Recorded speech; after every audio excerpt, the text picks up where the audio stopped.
Assalamualaikum warahmatullahi wabarakatuh.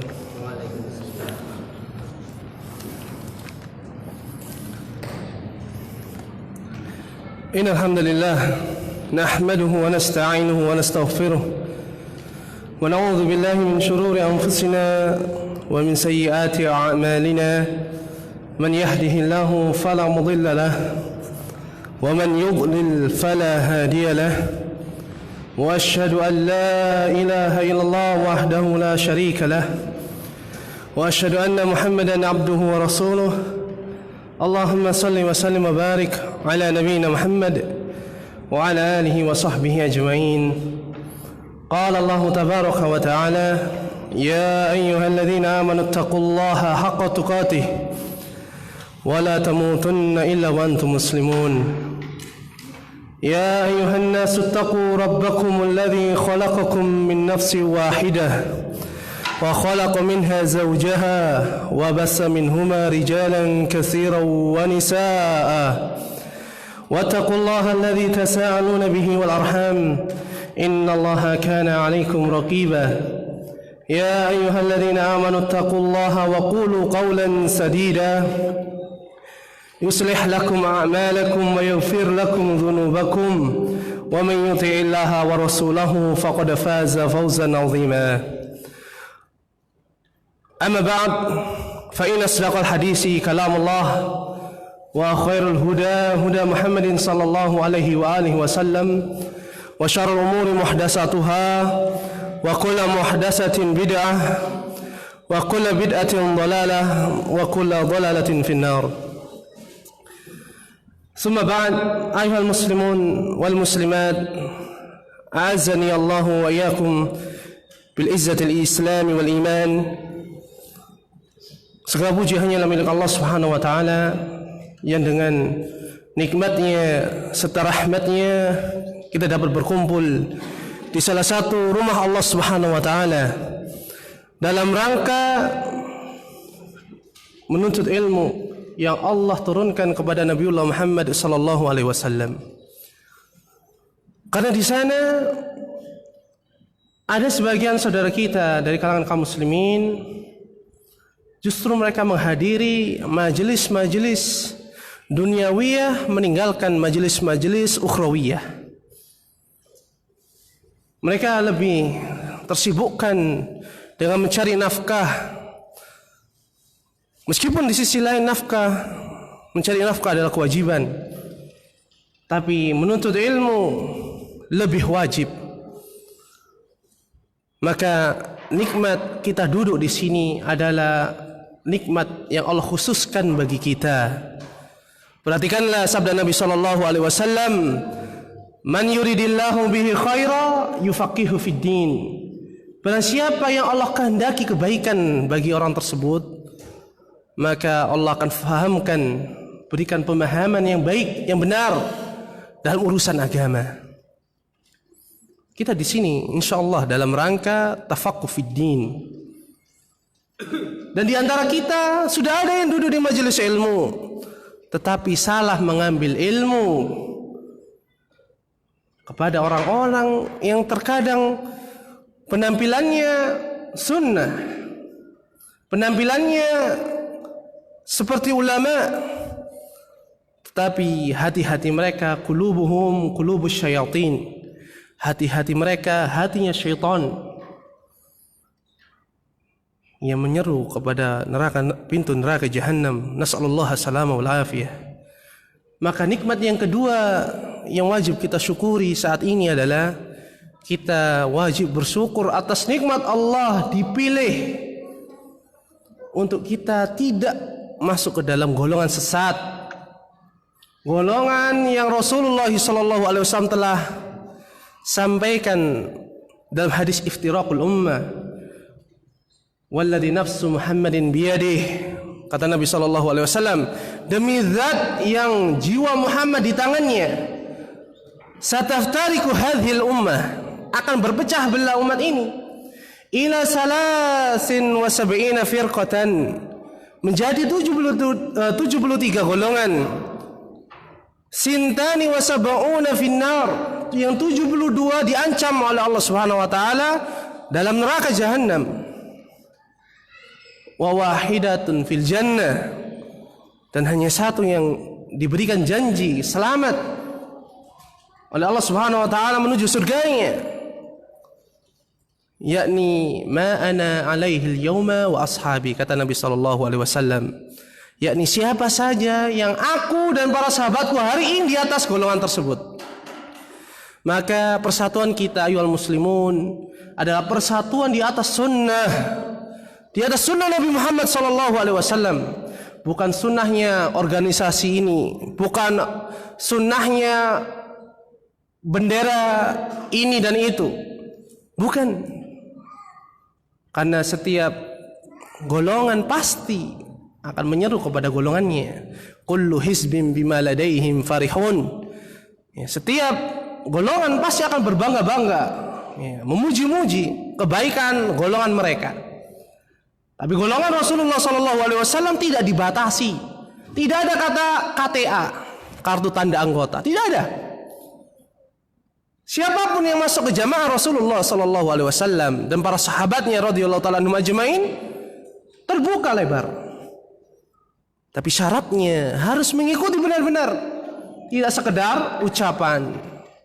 Karena mereka yang di sana tidak ada yang mengucapkan golongan kami tidak berdiri di atas Al-Quran dan Sunnah, atau tidak berdasarkan Al-Quran dan Sunnah. Tidak mungkin.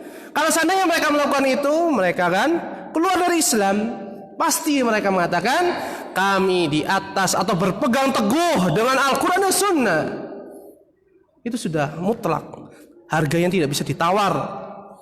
Tapi kenapa masih berselisih? Karena mereka melupakan pemahaman Al-Quran dan Sunnah dengan pemahaman mereka, pemahaman guru-guru mereka yang mereka tidak ketahui dari mana guru tersebut mengambil, atau mereka mengetahuinya tetapi mereka mengikuti hawa nafsu. Sebagian dari guru mereka memperoleh agama mereka, sunnah mereka dari mana? Dari mimpi. Saya mimpi Allah perintahkan untuk khuruj, maka ayo kita khuruj, berdakwah di jalan Allah. Nah, ini adalah ilham dari syaitan, bukan dari Allah Subhanahu wa taala. Karena ilhamnya Allah Subhanahu wa taala tidak akan pernah menyelisih syariat yang Allah turunkan kepada Nabiullah Muhammad sallallahu alaihi wasallam. Maka jangan sampai tertipu kita dengan indahnya ucapan, gaulnya dakwah. Ya, lagi santer dakwah kekinian. Kita ada, alhamdulillah dakwah menyebar, tetapi jangan sampai kita menyelisih dakwanya Nabi Muhammad sallallahu alaihi wasallam. Ini mukadimah yang kami harapkan untuk jamaah kaum muslimin yang sudah ngaji untuk istiqomah, yang baru agar mengetahui bagaimana harus belajar. Ya, karena di sana banyak sekali majelis-majelis ilmu. Di sisi dari lebih banyaknya majelis duniawiyah. Ayyuhal muslimun rahimani wa rahimakumullah, kita lanjutkan pembahasan kita membaca kitab Mawsu'atul Adabil Islamiyah yang ditulis oleh Syekh Abdul Aziz Ibnu Fathi Said Nada rahimahullah taala. Kita sampai Al-Faslus Tsamin, Adabul I'tikaf. Adab-adab tentang i'tikaf meskipun Ramadan telah berlalu. Ya, mudah-mudahan ketika Ramadan tahun depan Allah beri kasih kesempatan kita bisa murojaah, ya. Adab pada i'tikaf maksudnya adalah adab i'tikaf 10 hari terakhir di bulan Ramadan di dalam masjid. Karena itulah yang dicontohkan oleh Rasulullah sallallahu alaihi wasallam melalui perbuatan beliau. Begitu pula cerita dari ummahatul mukminin radhiyallahu anhunna. Dan itu pula yang beliau senantiasa lakukan sampai Allah Subhanahu wa taala memanggil beliau, sampai Rasulullah menghadap Allah Subhanahu wa taala, yakni wafat. Oleh karena itu barang siapa yang mau i'tikaf, ya, hendaknya al-ilmu qabla al-qaul wal amal. Barang siapa yang mau beramal mau berkata atau mau beramal, hendaknya dia berilmu terlebih dahulu. Ini adalah manhaj kita. Ya, kita sudah sering mendengar qala Imam Bukhari rahimahullahu taala bab al-ilmu qabla al-qaul wal amal. Sering kita mendengar, tapi hendaknya kita sering pula mengoreksi agama kita? Apakah agama kita di atas ilmu sebelum kita melaksanakan dan mengucapkannya? Adab-adab berkaitan dengan i'tikaf. Yang pertama disebutkan oleh Syekh di sini, al-niyatus salihah, niat yang baik, yakni ikhlas mencari keridhaan Allah Subhanahu wa taala. Kata beliau rahimahullah, fayanbaghil mu'takifi ayyaltamisa bi'tikafihi wajhallahu ta'ala, wajhallahi ta'ala. Seharusnya, sewajibnya, sepatutnya bagi orang yang i'tikaf, tidaklah dia i'tikaf melainkan untuk mencari wajahnya Allah Subhanahu wa taala. Wa darul akhirah, dan kehidupan di akhirat kelak. Wala'alika biinqita'il ibadatillah, dengan cara menyendiri, ya, berkhalwah, ya, untuk beribadah kepada Allah Subhanahu wa taala, bukan ngobrol. Ya, biasanya orang itikaf ya karena ada temannya atau temannya banyak, ngumpul dalam satu majelis waktu yang sama, reuni sampai lupa itikafnya. Ini sering. Hendaknya sebelum itikaf disampaikan, atau ketika khutbah Jumat atau nasihat, ketika selesai sholat bisa ya untuk diingatkan, sehingga mereka iktikaf benar-benar mendapatkan ridha Allah Subhanahu wa taala, tidak sia-sia. Ya, karena iktikaf meninggalkan istri, meninggalkan anak, meninggalkan pekerjaan, ya. Tapi yakinlah, ya, dengan kita mentaati Allah Subhanahu wa taala, rezeki tidak akan berkurang. Ya, kita tidak akan pernah bisa lepas dari rezeki kita. Para ulama mengatakan seandainya engkau lari dari rizki, maka rizki itu akan lari mendekatimu.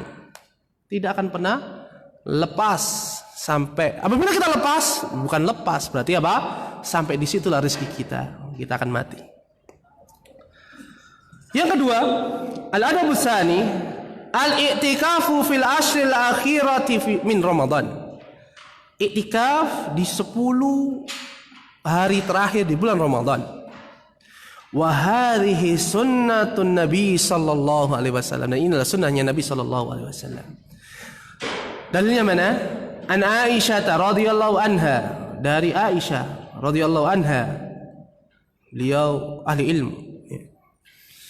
Anna Rasulullah sallallahu alaihi wasallam kana ya'takifu al-ashra al-awakhir min Ramadan hatta tawaffahu Allah. Sesungguhnya Rasulullah sallallahu alaihi wasallam beliau beriktikaf 10 akhir dari bulan Ramadan hingga beliau wafat, Allah wafatkan. Summa takafa azwajuhu min ba'dihi. Kemudian setelah Rasulullah meninggal, istri-istri beliau ummahatul mukminin iktikaf. Jadi ini sunnahnya Rasulullah dan sunnahnya Ahlul Bait, ya. Bukan seperti yang disangka oleh orang-orang Syiah. Kadang-kadang kita asik atau lagi santer membahas ini itu, lupa musuh kita, ya. Musuh dalam daging, ya. Duri dalam daging, musuh dalam selimut, orang-orang munafikin dari kalangan Syiah Rafidhah. Kalau lagi bahas Rafidhah semua, kadang-kadang kita lata, ya.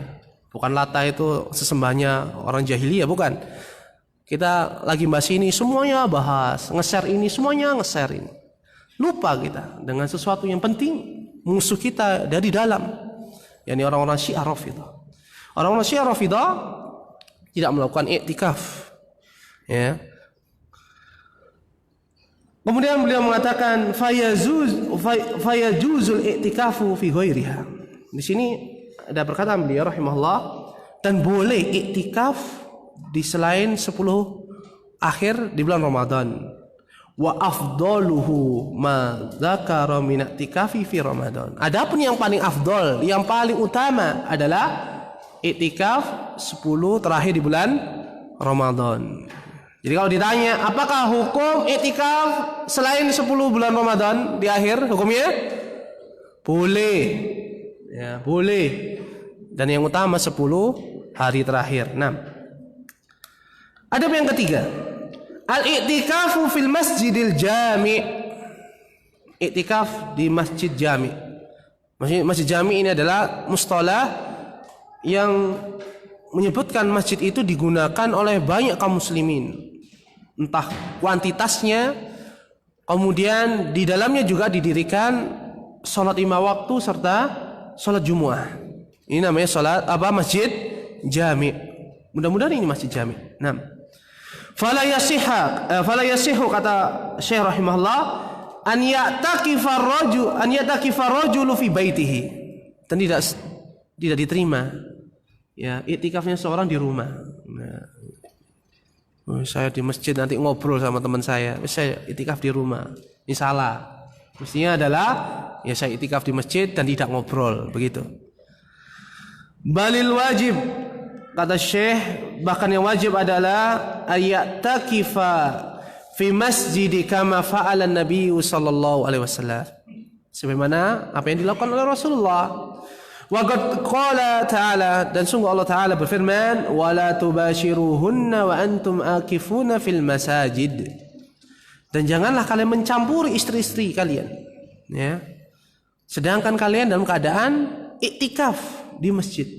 Di sini Allah Subhanahu wa taala menyebutkan fil masajid, tidak disebutkan fil buyut atau fil bait, fid dar.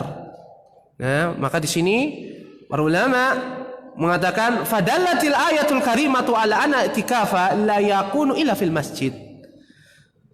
Maka ayat ini menunjukkan bahwasanya i'tikaf itu tidak berlaku kecuali di masjid. Maka bagi jamaah yang umrah, saya i'tikaf dekat kamar mandi masjid, misalnya Masjid Nabawi, Masjidil Haram. Karena kalau sudah masuk 10 hari yang terakhir sangat padat. Bahkan pintu akan sering dibuka tutup. Kalau sudah penuh ditutup. Maka orang yang biasanya ada di dalam sulit untuk kembali meskipun tasnya ada di dalam. Ya, maka mereka harus menunggu atau cari jalan yang lain. Ya, kalau semuanya ditutup, barangnya kemungkinan bisa hilang. Maka dia sudah saya i'tikaf dekat kamar mandi. Meskipun itu bagian dari masjid, maka ini bukan i'tikaf, ya. Karena i'tikaf nanti disebutkan di sini adalah tempat khusus. Bahkan Rasulullah kalau i'tikaf itu beliau memerintahkan sahabatnya bikin seperti kemah. Ya. Siapa yang biasanya camping? Punya kemah ya, tapi jangan di sini, tidak muat. Ya. Maksudnya apa? Dahulu Rasulullah membuat seperti itu. Kenapa? Orang mau masuk ke kemahnya Rasulullah malu. Bertanya malu. Ya, Rasulullah di dalam situ nggak ada yang diajak bicara, nggak ngajak istrinya seorang pun.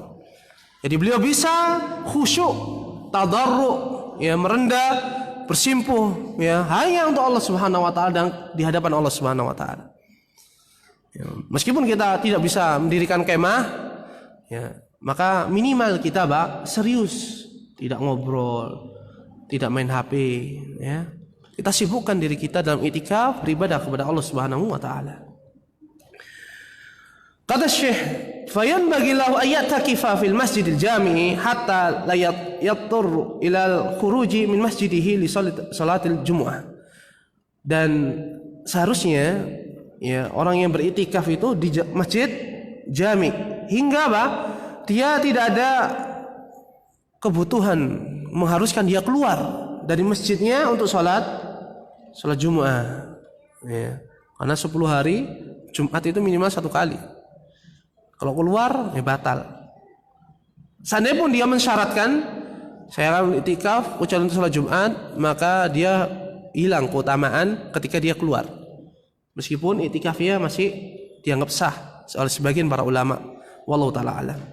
Wa dzalika liqaulihi Aisyah radhiyallahu anha. Ini berdasarkan riwayat dari Aisyah radhiyallahu anha, as-sunnatu 'alal mu'takif alla ya'uda maridan. Kata Aisyah, sunnah Rasulullah sallallahu alaihi wasallam bagi orang yang beriktikaf adalah tidak menjenguk orang sakit. Ya, oleh karena itu kalau iktikaf, ya, jangan sampai kita dengar saudara kita sakit. Ya, nanti ada keinginan menjenguknya. Oleh karena itu kita berkholwat, mengkhususkan 10 hari terakhir. Seandainya itu adalah orang khusus, ya, maka sudah antum tinggal pilih.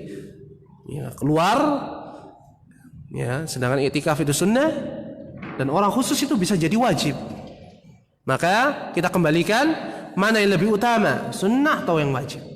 Ya, tentunya wajib. Misalnya yang sakit ada orang tua kita, maka i'tikaf tinggalkan. Ya.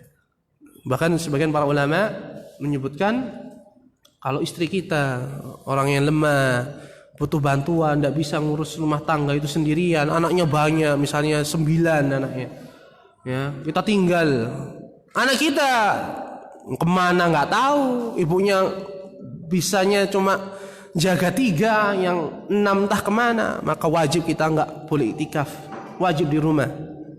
Iktikaf sunnah, jaga anak wajib. Sebagian ya saudara kita, masya Allah, ya khuruj berapa hari meninggalkan istri anak, tidak memberi nafkah. La haula wala quwata illa billah. Ini adalah kezaliman. Gimana dia keluar untuk dakwah? Yang dakwah itu adalah fardu kifayah. Kemudian dia meninggalkan sesuatu yang fardu ain. Ini ada orang-orang yang tidak faham terhadap syariat Islam. Nah, jadi untuk istri-istri, para istri, kalau nggak mampu bilang untuk suaminya, jangan itikaf lah tahun ini, mungkin tahun depan aja. Atau kamu cukup niatkan, insya Allah dapat pahala. Ya, harus pintar istri-istri. Kamu cukup niat serius, karena ada darurah ini, jaga anak, jaga saya, apalagi saya ini lagi hamil. Ya misalnya, jangan ini cukup niat aja, bantu saya untuk ngurus ini.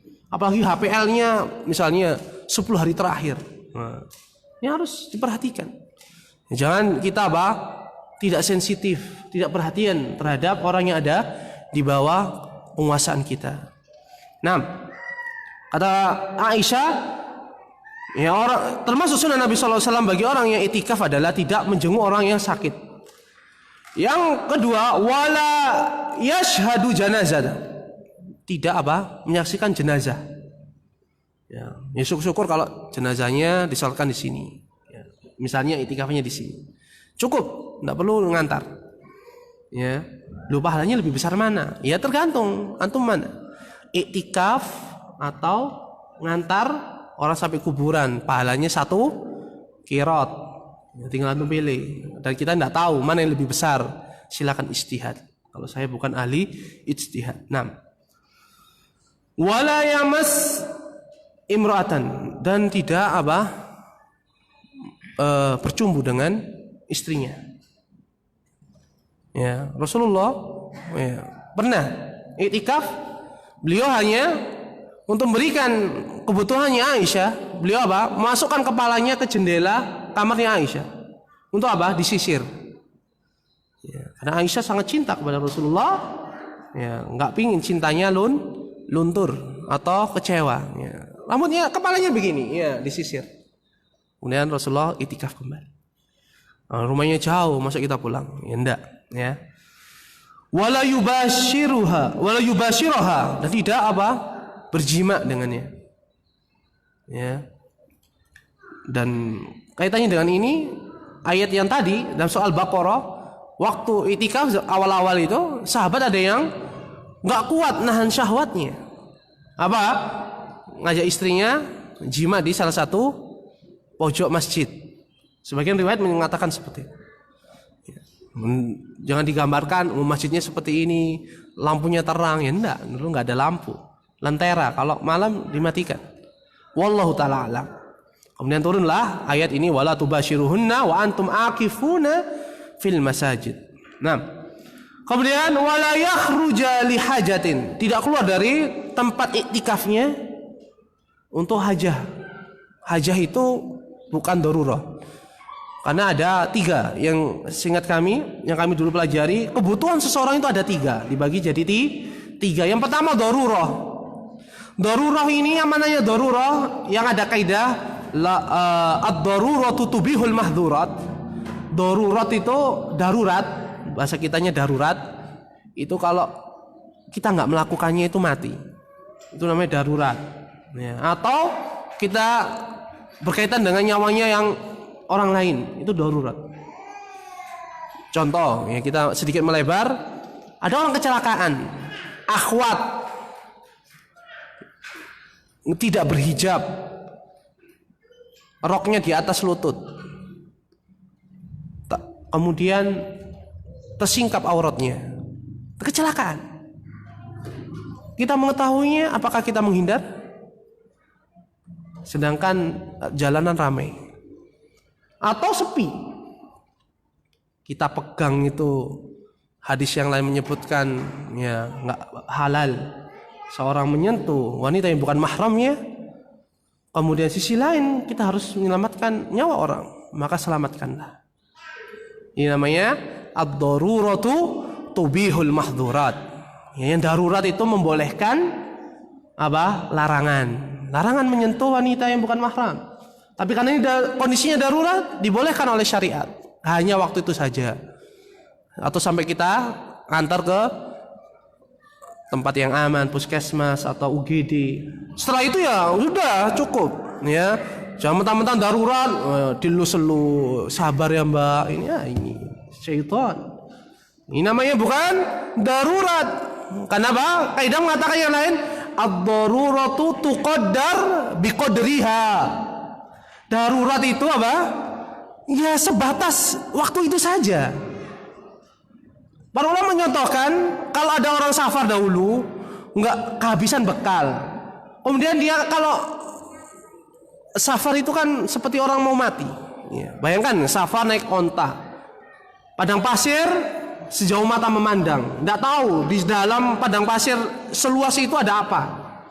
Jadi mereka bawa bekal. Lah kalau bekalnya habis, kemudian dia nggak dapati kecuali bangkai, misalnya bangkai ular.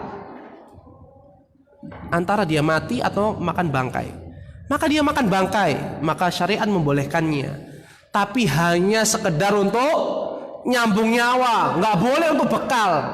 Ya, wis nanti kalau saya nggak nemu makanan mati saya, wis bawa sisanya, nggak boleh. Ya, cukup ketika waktu itu dia untuk dimakan nggak mati, habis itu dia melanjutkan perjalanan. Lah kalau nanti kejadiannya terulang ya cari lagi. Ya, jangan apa bawa bekal. Ya, minum khamr juga gitu. Seandainya ini ya, gambarannya sangat sulit ini. Tidak ada minum kecuali khamr, sangat sulit. Mungkin di luar negeri yang negaranya kufur, mungkin. Maka kalau cukup satu teguk nggak mati, ya cukup satu teguk, jangan 3 teguk atau bawa botol. Ya, ini adalah nggak paham. Ya, ini kita harus memahami ini. Jadi ada kaidah-kaidah yang membatasi kaidah yang lain. Nggak boleh mutlak. Innamal a'malu binniyat. Yang penting kan niatnya misalnya. Enggak, ada pembatasan-pembatasan yang lain.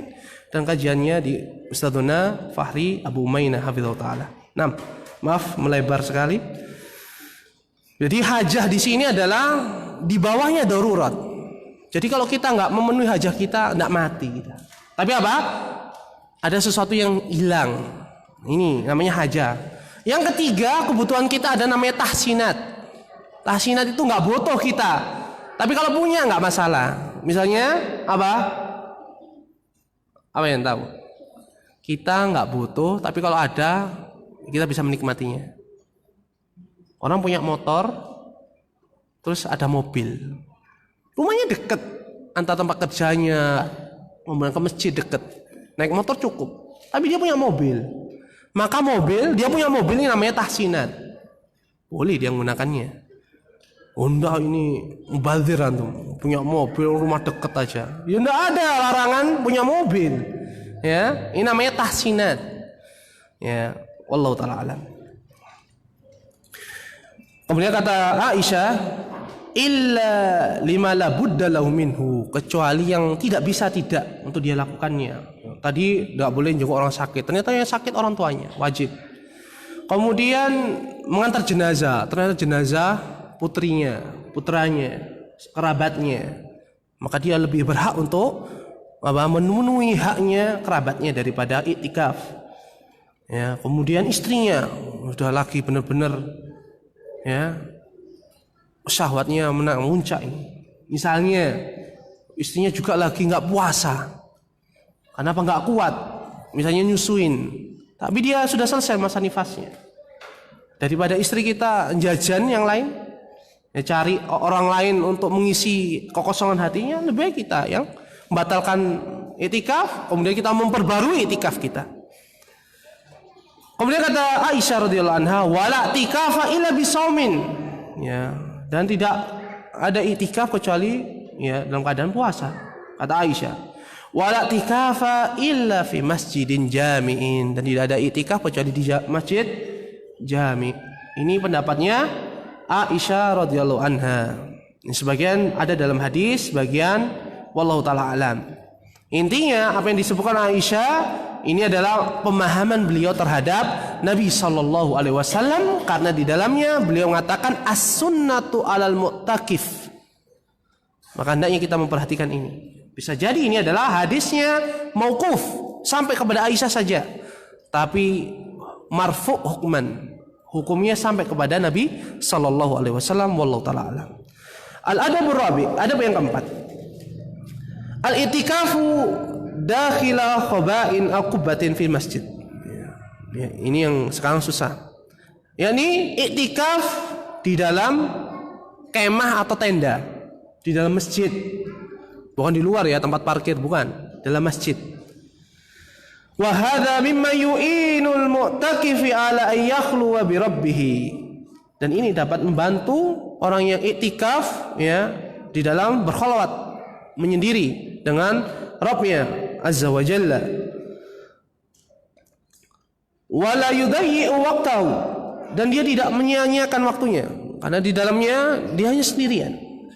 Fil kalami ma'a ghairihi, ya, menyia-nyiakan waktu dengan apa? Ngobrol dengan tetangganya, sama-sama di masjid i'tikaf. Wa qad kana hadza fi'lun Nabi sallallahu alaihi wasallam. Dan sungguh ini adalah fa'ala Nabi sallallahu alaihi wasallam, dilakukan oleh para sahabat Rasulullah sallallahu alaihi wasallam, kama fil hadis Aisyah, sebenarnya dalam hadis Aisyah, lagi-lagi Aisyah. Faqad qalat, sungguh dia berkata, kana Rasulullah sallallahu alaihi wasallam idza arada an ya'takifa shalal fajr. Adalah Rasulullah apabila beliau hendak i'tikaf, beliau salat subuh fajar. Summa dakhala mu'takafahu. Kemudian beliau memasuki tempat i'tikafnya. Perhatikan, salat itu di mana? Masjid. Tapi Aisyah menyebutkan summa dakhala mu'takafahu. Kemudian beliau masuk ke tempat i'tikafnya. Padahal i'tikaf di masjid. Dari hadis ini kita pahami tempat i'tikaf itu bukan seluruh masjid. Meskipun apa? Salah satu seandainya kita milih i'tikaf kita di pojok sana, maka situ sudah sah. Ya. Tapi maksudnya Aisyah di sini adalah Rasulullah mengkhususkan sendiri tempat untuk i'tikaf beliau. Tidak seperti yang dipahami orang sekarang. I'tikaf niatnya umroh ini, umroh 10 hari di bulan Ramadan terakhir. Tapi apa? Dia jalan-jalan ke Masjid Nabawi atau Masjid Haram. Maka ini menyelisih sunnah Nabi sallallahu alaihi wasallam. Yang namanya i'tikaf ya berdiam di tempat dia i'tikaf untuk beribadah kepada Allah Subhanahu wa taala, berzikir, bertaubat, istighfar, membaca Al-Qur'an. Bukan apa? Jalan-jalan. Yang penting di dalam masjid. Ya, dia foto-foto, ya. Wa'iyadzubillah, nasallallahu alaihi wasallam. Nah, ini adalah menyelisih Nabi sallallahu alaihi wasallam. Wa innahu arada marratan, apabila beliau ingin i'tikaf, kata Aisyah, fa amara bi bina'ihi faduriba, maka beliau memerintahkan sahabatnya untuk apa? Mendirikan tenda. Mereka pun melaksanakannya, dan beliau apa? I'tikaf di tendanya beliau. Begitu pula ummahatul mukminin. Ya, mereka wanita-wanita suci. Sepeninggalan beliau tidak ada yang nikah lagi. Sebagaimana yang dituduhkan oleh orang-orang Syiah Rafidhah bahwasanya Aisyah ada wanita berzina. Wa'iyadzubillah. Allah Subhanahu wa taala telah mensucikan Aisyah. Ya, ternyata orang-orang Syiah ya mengkotori ibunda kita radhiyallahu anha. Nah, al-adabul khamis, adab yang kelima, dukhulul khuba ba'dal fajr. Ini sebagian pendapat para ulama, yakni masuk ke dalam tempat i'tikafnya itu setelah salat subuh. Setelah salat subuh. Karena dalam hadis tadi bahwasanya Rasulullah itu kalau mau masuk niat untuk i'tikaf, beliau nunggu salat subuh dulu berjamaah, habis itu beliau masuk ke tempat i'tikafnya. Nah, berkata Ibnu Hajar rahimahullah dalam kitab Fathul Bari, wa fihi, dalam hadis tersebut, dalam hadis Aisyah tadi, anna awwalal waqti, bahwasanya waktu pertama awalnya i'tikaf itu alladzi yadkhulu fihi al-mu'takif ba'da sholatis subuh. Ini kata Ibnu Hajar Al-Asqalani Al-Hafidz rahimahullah. Yani masuk ya ke tempat i'tikaf itu setelah salat subuh. Wa huwa qaulul Auza'i wal Laitsi wal Tsauri. Ini adalah pendapatnya Auza'i, Al-Laits dan Tsauri. Imam Al-Auza'i Abdurrahman Ibnu Amr Al-Auza'i, Al-Laits bin Sa'ad, As-Tsauri Sufyan As-Tsauri. Kemudian beliau membawakan perselisihan pendapat.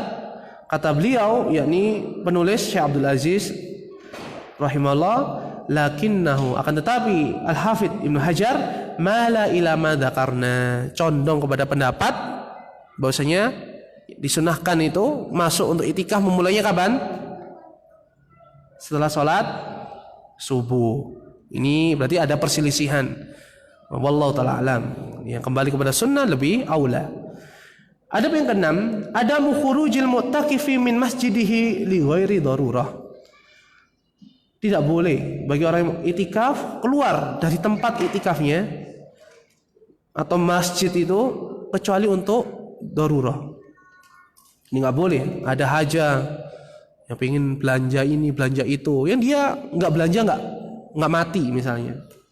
Saya mau beli handuk baru, handuk saya ini basah terus, ya dijemur, ya nggak usah beli lagi, keluar. Ini sebagaimana adab yang disampaikan oleh Aisyah. Kemudian adab yang ketujuh, ada mubasyaratin nisa'i wa ityanihin. Ya, tidak boleh ya bercumbu atau berjima dengan istri mereka. Ya. Sebagaimana dalam ayat tadi, wala tubashiruhunna wa antum aqifuna fil masajid. Ya. Kemudian adab yang kedelapan, al-ijtihadu fil ibadah. Ya, bersungguh-sungguh dalam ibadah. Wa adamu tadyi'il waqti, dan tidak menyia-nyiakan waktu melainkan untuk beribadah kepada Allah Subhanahu wa taala. Ya, sebagaimana kita ketahui 10 akhir di bulan Ramadan ada hari apa? Ada hari di mana malam itu lebih baik daripada 1000 bulan, yakni Lailatul Qadar. Yang Allah mengatakan Lailatul Qadri khairum min alfi syahr. Maka orang yang i'tikaf hendaknya paling utama mencari malam itu.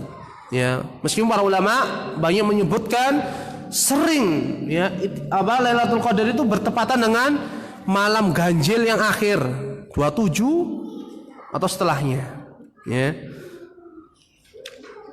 Kemudian dan Nabi SAW kana idza dakhala al-ashra shadda mi'zarahu. Kata siapa ini? Oh, dari Aisyah. Kembali lagi Aisyah.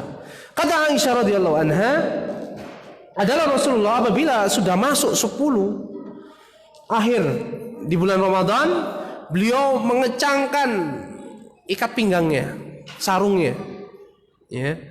Wa ahya lailahu, kemudian beliau menghidupkan malam-malamnya dengan ibadah, bukan ngobrol, ya. Wa aiqadha ahlahu, ini kalau beliau mau i'tikaf beliau mengajak, ya. Tinggal apa? Datang, silakan bangun, cari malam Lailatul Qadar, ya, dengan sholat. Karena waktu itu dulu apa? Manusia masih sholatnya sendiri-sendiri. Ada yang di awal malam, ada yang di sepertiga malam, sebisa mereka.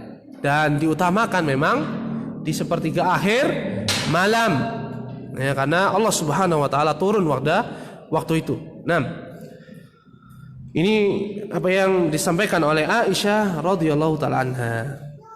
Wallahu taala alam, fa hadza ma yassarallahu bihi min adabil i'tikaf. Kata Syekh rahimallah, ini adalah apa yang Allah mudahkan bagi kami untuk menyebutkan adab-adab i'tikaf. Wallahu ta'ala alam. Semoga Allah Subhanahu wa taala memberikan ilmu yang bermanfaat bagi kita. Allahumma anfa'na bima 'allamtana wa 'allimna ma yanfa'una wa zidna ilma. Dan semoga Allah Subhanahu wa taala juga memberikan ya hidayah kita untuk beramal.